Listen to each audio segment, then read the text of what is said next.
ቂም እንዲያቀርብላት እኮ ስታስገድደው የነበረ በዛ ላይ ደግሞ ሰዓቱን ታላደረክ ብለክ ስታስገድድ የነበረ ሩታን ስታስለቅስ በየቦታው እያስከተላችሁ እየመጣችሁ ሆቴል ሳይቀር መኖሪያ ቤቷ ሳይቀር ሄርሜላን እያስከተላችሁ እየመጣችሁ ሩታ ነፍሰ ጡር ሆና እንድታለቅስ ተስፋ እንድትቆርጥ ስታረገው የነበርክ እኮ አንተ ነክ። ወንድሙን ሸጠው ለምትለው አብርሃምን የሸጥከው በመጀመሪያ አንተ ነክ። ልንገርክ ብዬ ነው ታልገባክ። በጣም ነው የምታሳዝነው። አሁን ላይ እንግዲህ ማርቲም እያለቀሰች ነው የምትገኘው። እሱም ምክንያቷ ምንድን ነው? አብርሃም የመኪና አደጋ ነው ወይ የደረሰበት? እንዴት ሄርሜላን ማስታወስ አቃተው? ተደጋገመ ይሄ ነገር። የእሷ ስቃይ በስቷል። ምን ብዬ ላጽናናት? እህቴን፣ ጓደኛዬን፣ አብሮ አደጌን እያለ ትገኛለች ማለት ነው። ሁሉም የሚያለቅሰው ለራሱ ነው። እናንተ ገና ለገና የሰው እቃ ድሮም የሰው ነው። በሰው ትዳር ውስጥ ገብቶ ሰላም ህይወት ይኖራል ማለት ዘበት ነው። ይሄ የአሁኑ ስቃይዋ እኮ ገና ጅማሬዋ ነው ማርትዬ። እሺ ጓደኛሽ ማለት ነው። ተቻልሽ፣ አሁንም አልረፈደም። ከሰው ህይወት ውስጥ ውጣ። ባሉ አይደለም ምኑ አይደለም። የሰውን ባል ገና ሳይፋቱ ቀምታ የወሰደች ባለጌ፣ ሴሰኛ፣ ወራዳ ጓደኛና እህት እንዳለሽ ልነግርሽ እወዳለሁ። በዚሁ አጋጣሚ ማለት ነው። ነገሩ ባል መቀመጥ ያው ከቤተሰባችሁ ሆናል። አንቺም እንግዲህ አቤልን ከሶሲ ላይ ቀምተሻል ማለት ነው። ይሄ እንግዲህ ለኦዲየንስ አዲስ አይሆንም። መቀማማት ከቤተሰባችሁ ስለሆነ ማለት ነው። እና ደግሞ እንደ ጀብዱ ወታችሁ ስታወሩ ልታፍሩ ይገባል እላለሁኝ። ሰላም ውድ ተመልካች እንዴት ናችሁልኝ? ሰላማችሁ ብዝት ተረፍ ይበል። እኔ ያለሁ እግዚአብሔር የተመሰገነ ይሁን። ኢትዮጵያንም ኤርትራያንም በያላችሁበት የፍቅር ሰላም ይብዛላችሁ። የፈጣሪ ሰላሙን ይስጣችሁ እላለሁኝ።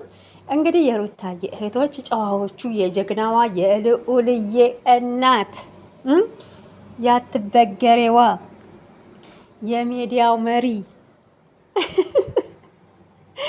አንቀጥቃጯ ህዝቡን የምታደነባብረው የኛ አደናባሪ ሩታዬ ሩታ እውነት ሩታን የሚያክል ማለት ነው አላየሁም።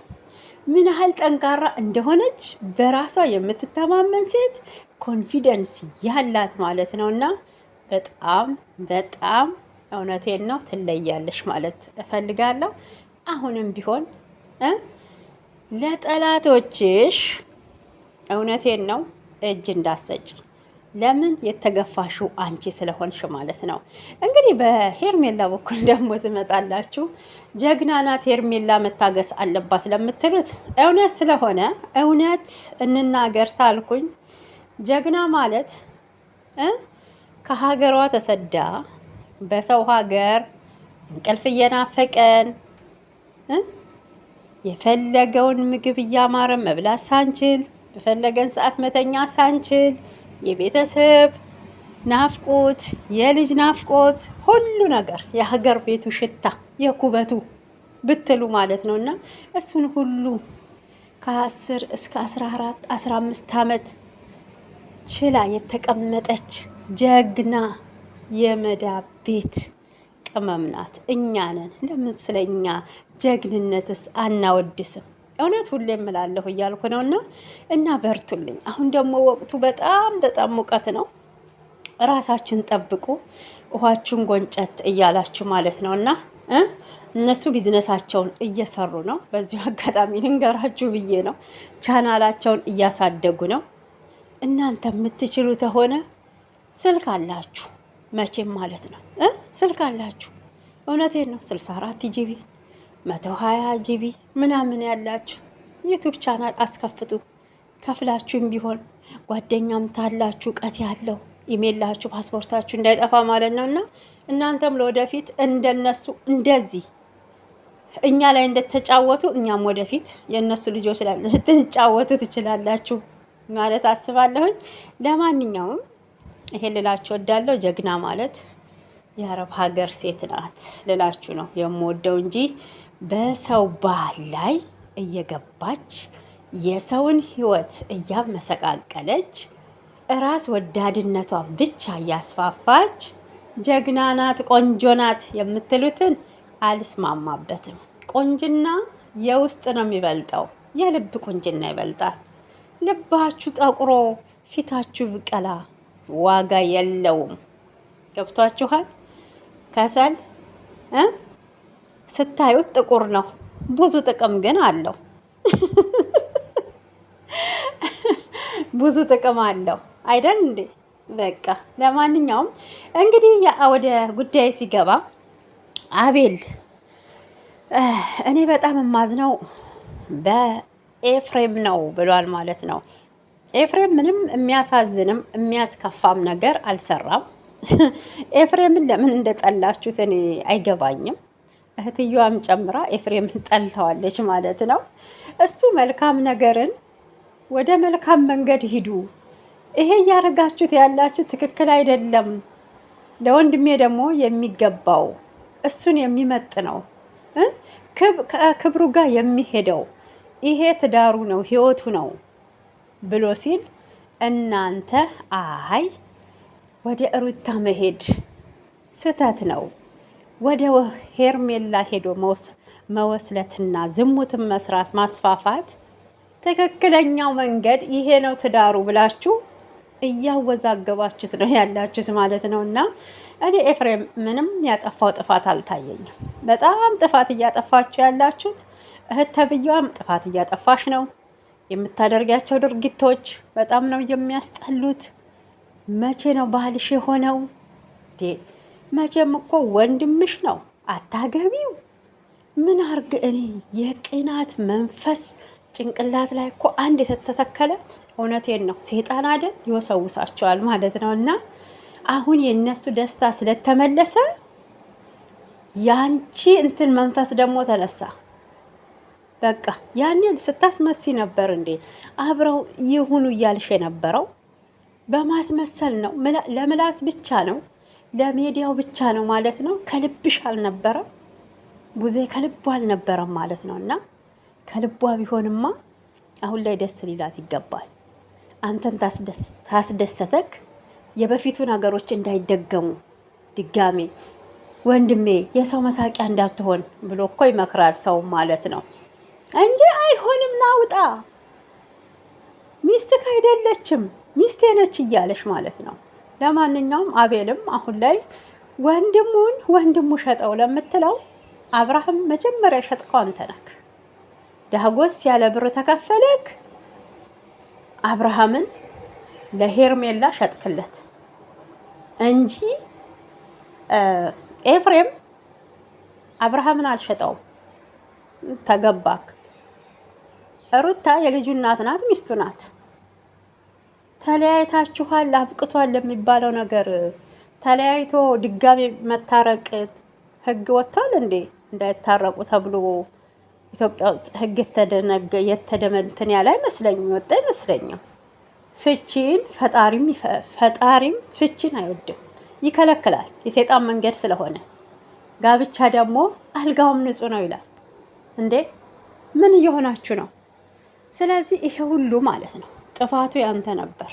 አቤል ጭንቅላት ታለክ። ዛሬ ኤፍሬምን ልትወቅሰው አይገባም። ነገሩ እዛ ጋር ያንተ ጥቅም ይቀርበካል።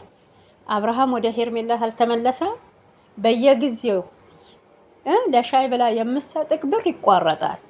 ይሄም ነካ አስቸጋሪ ነው ውዶችዬ። በእውነት ግራ ገባን እኮ። ያም አርጎ ነው ይላል፣ ይሄማ ተደርጎበት ነው ይላል፣ በዚህም አስደርገው ነው ይላል። ምንድነው ያስደርገው? በቃ አሁን እናንተ ከነሱ ህይወት ውጡና ሁለቱ ህይወታቸውን ይምሩ፣ ስርዓት ያዙ ማለት ነው። ወደ ሩታዬ እህት መከታዋ የእናቷ ልጅ የምዬ ሁሉም ለራሱ እንደሚቆረቆረው ቡዜን አይታችኋል። አብርሃም እንዴት እንደምትቆረቆር ይሄው እንትን ሜላት መልእክት አስተላልፋለች።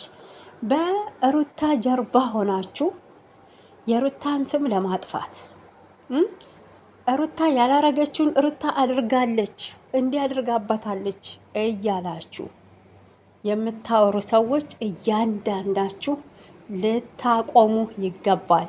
ይሄን ጉዳይ ኢሹ አደርጋችሁ እንዳትወጡ ብላለች ማለት ነው። እና ሌላ ሰውስ አስደርጎበት ቢሆን ያላየነውን ለምደው ኃጢአት የምንገባው?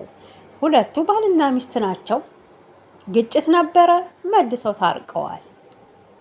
በመሀል ገብታ ህይወታቸውን ያመሰቃቀለችው ሄርሜላ ናት እንጂ ሩታ አይደለችም። አብርሃምን ብትሆን መጠንቀቅ አለብክ ብላለች ማለት ነው። አስቡት እንግዲህ፣ እውነት እኮ ነው። አስቡት በእውነት ሌላ ሰው አድርጎበትስ ቢሆን ወይ ደግሞ ልጁ ይታመም ታሞም ሌላ ነገር ቢሆን አልታመመም ይሁን እኛ የምናውቀው ጉዳይ የለም። ስለዚህ ከጀርባቸው ልክ እሷ እንዳረገችው ሆናችሁ የልጅቷን ስም አታጥፉ ነው እያለች ያለችው ማለት ነው። እና እውነት ሜልዬ እንግዲህ በዚህ ልክ ለእህቷ መልእክትን ስሟን ዝም ብላችሁ ለምታጠፉ መልእክት አስተላልፋለች። ምንም ቢሆን የእናቷ ልጅ ናት። ክፉዋን አትወድም ማለት ነው። ተገባችሁ? ይግባችሁ። እና እንግዲህ ወይዘሮ ማናት እቺ? ስሟን አምጡልኝ። ማርቲ እንግዲህ ሄርሜላ ያለችበት ነገር በጣም ከባድ ሁኔታ ላይ ነች። አሁን ላይ ተስፋ እስከ መቁረጥ ደርሳለች። ተደጋገመባት ይሄ ነገር፣ አንዴ ብቻ አይደለም፣ ሁሌም ማልቀስ ሆኗል ስራዋ ብላለች። ይሄ ጅማሬዋ ነው። በነገራችን ማርትዬ ይሄ ጅማሬዋ ነው። ሚኪ አንተ አልገባክም። እኛ እኮ እየተረዳናት አይደለም። አብርሃም ምንድን ነው የመኪና አደጋ ነው እንደደረሰበት አለች። ጭራሽ ማለት ነው፣ ጭራሽ የመኪና አደጋ አስቡት። እና ምን ልላችሁ ፈልጌ ነው፣ የሰው ዕቃ የሰው ነው፣ የሰው ወርቅ አያደምቅ የተባለው አይደል እንዴ? ጓደኛሽ ናት ጥፋተኛዋ። ይሄን ጉዳይ ስታማክርሽ ተይ ይሄ ልክ አይደለም ብለሽ ልትመክሪያት ይገባል። እንደ አንድ ጓደኛ፣ እንደ አንድ እህት፣ እንደ አንድ አብሮ አደግ ማለት ነው። ቢያንስ ትዳር የሌለው ባል እንኳን ቢሆን እውነቴን ነው ወንድ ቢሆን ማለት ነው ትጋፈጫለሽ። በቃ እንደዚህ ካርገህኛል ህይወቴን ካንተ ጋር ነው ሙጥኝ ትያለሽ። እዚህ ጋር እኮ እዛ ጋር ያለው ይጥፋና የኔን ቤት ብቻ አማሙቅ፣ የኔን ቤት ገንባ፣ እዛ ጋር ያለው ይፍረስ፣ አፍርሰከውና እኮ እያለች ነው። ይሄ ደግሞ ጥፋት ነው። ነገ ባንቺ ላይ የማይደረገውን እሷ ስታረግ ለምን አልመከርሻትም? ዛሬ ላይ ቁጭ ብለሽ ከምትነፋረቂ የሰው ባል ሲወሰድ፣ የሰው ዕቃ ሲወሰድ ያለ ፍቃድ ተሰርቆ ሲወሰድ ወንጀል እንደሆነ አልገባችሁ? ይሄ ነገር እንደሚመጣ እንዴት ማሰብ አቃታችሁ? ሁሌም በደስታ ልትኖሩ ነበር። አሁን እኮ በነገራችን ቀምታም እኮ እውነቴን ነው እንኳን አሁን ሩታ ወደ ቤት ወስዳው ቀርቶ እንኳን ሳትወስደው በፊት እንኳን የዛፍ ላይ እንቅልፍ ታውቃላችሁ፣ የህልም እንጀራ ነበር እኮ የነበራት ከአብርሃም ጋር ማለት ነው። እና እያስመሰለ ትስቃለች እንጂ በጣም እንግዲህ ወጣ ከተባለ ሩታ ጋር ሄደ ስትል ምን አረጋችሁ ስትል እንዲሁ በቃ የተሳቀቀች እንደምትኖር እንግዲህ ባፏ ተናግራለች ማለት ነው። እና እሱንም ለማስቀረት ስትል ያው አርግዣለሁ ያለችውም ልጅ ሄደ፣ ወደ አምላኩ ሄደ ማለት ነው። ለማንኛውም ማርትዬ የጓደኛሽ ጉዳይ ይሄ ጅማሬዋ ነው። በዚሁ ተቀጠለች ገና ደም ታለቅሳለች። የሩታን ህመም ስለታመማችሁ እንዲወታችሁ ስለተነፋረቃችሁ በጣም ነው ደስ ያለኝ፣ ማርቲም ጨምሮ። ያኔ ስታላግጪ ነበር ቆመሽ ማለት ነው። ታልፈለጋት አልፈለጋትም ነው፣ ምርጫውን ይዟል። በግድ ነው እንደ ባሏ የሚሆነው። ወይኔ ግን ሴቶች እኮ እኛ ሴቶች ከኔ ጀምሮ በእውነት ሴት ለሴት ማለት ነው ጠላት ሰይጣን እንደሆነ ታውቃላችሁ። ምንም በቃ መልካም ነገር አንመኝም። የበለጠችን ስለሚመስለን የሆነ መንፈስ አለ ጭንቅላታችን ላይ የሆነ መንፈስ አለ። አሁን እንግዲህ ተቻልሽ ወይ ወደ ቤተሰብ ወይ ከሀገርም ይዘናት መውጣት ካለብን መውጣት አለብን እያለች ነው። የለመደ እግር እኮ ምን ከሀገርም ቢወጣ መስረቁ አይቀርም ነገሩ። እውነቴን ነው፣ መስረቁ አይቀርም፣ የሰው ባል መቀማቱ አይቀርም። እና ግን መጀመሪያ ወደ ቤተሰብ ውሰጃት፣ ንስሐ ትግባ፣ ቤተሰቧን ይቅርታ ብላ ወደ ራሷ ትመለስ።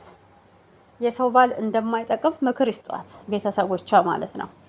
እውነት ልብ ኖሮሽ ከወሰድሻት ለማለት ነው። እና ውዶችዬ እንግዲህ ይሄንን ይመስላል የዛሬው ቪዲዮአችን። እናንተ የራሳችሁን አስተያየት የግላችሁን መስጠት ትችላላችሁ፣ የኮሜንት መስጫው ስር ማለት ነው። የሁላችሁንም አስተያየት እቀበላለሁኝ። አንዳንድ ተንከሲሶች ደግሞ አላችሁ። ሄርሜላ ለምን ተነካች? ቡዜ ልክ ነች፣ ኤፍሬም ጥፋተኛ ነው፣ ለምን ከሩታ ጋር አብርሃም ሆነ? እኔ ደግሞ የኤፍሬምን እንትን ነው የምደግፈው። አዎ ምንም ቢሆን በአንድ እናት በአንድ አባት ያደገ ልጅ ነው። ጸባዩም ባህሪውም አስተዳደጉም ቆንጆ የሚሆነው ልንገርክ ወይም ልንገርሽ። የመጣችሁ ኮሜንት የሆነ አስጠሊ ኮሜንት ምጽፏላችሁና እህትየዋ ትክክል ናት ለምትሉ በእናንተ በኩል አዎ ትክክል ናት፣ በእኔ በኩል ደግሞ ትክክል አይደለችም። ለምን ከልጅክ እናት አትታረቅ፣ ወደ ህይወትክ አትመለስ? የሰላማዊ እንትን አይመስለኝም። ይሄ የቅናትና የማመንዘር ዝሙትን የማስፋፋት ነው እያረገች ያለችው። እዛ ጋም እኮ አግብቶ አይደለም የሚኖረው፣ እንዲሁ እየወሰለተ ሴሰኝነትን ዝሙትን እያስፋፋ እንዲኖር ነው እንጂ ወይ ደግሞ በቃ እዛ ጋር ተፋተካል ከሩታ ጋር አሁን እዚህ ጋር ሽማግሌ ልከን በአፋጣኝ እናርግ እኮ አላለችም። እሱም እኮ ሽማግሌ ይላክ ሲባል ያኔ ፈቃደኛ አይደለም አልነበረም። አሁን ላይ በቃ አጥፍቼ ነበረ ሳላውቅ በድያት ሌላ ቦታ ሌላ ሴት ጋር ሄጄ ነበር፣ ያ ሁሉ ደግሞ ጥፋቴ ነው። የልጄን እናት ይቅርታ ብዬ ከእሷ ጋር ነው መኖር የምፈልገው፣ ልጄንም እሷንም ወዳቸዋለሁ፣ እንድትናገሯት አልፈልግም ማለት እንግዲህ ምን ትሆኑ? ታንቃችሁ አትሞቱ። በእውነት እንግዲህ ዛሬ ደግሞ ብጥብጡን እናያለን። ቡጥቡጥ ነው የሚፈጠረው መቼም ማለት ነው። እና አብርሃም አልሄደም። እቺ እብድ እንግዲህ በቃ ጸጉሯን ወደ ላይ አቁማ ነገሩን ታቀጣጥለዋለች ማለት ነው። እና እውነቴን ነው፣ ፍቅራችሁን ያብዛው ሩታዬና አብርሃም። ፈጣሪ ጠብቃችሁ የኛ ልዕልቶች ማለት ነው። ወዳችኋለሁኝ። መልካም ጊዜ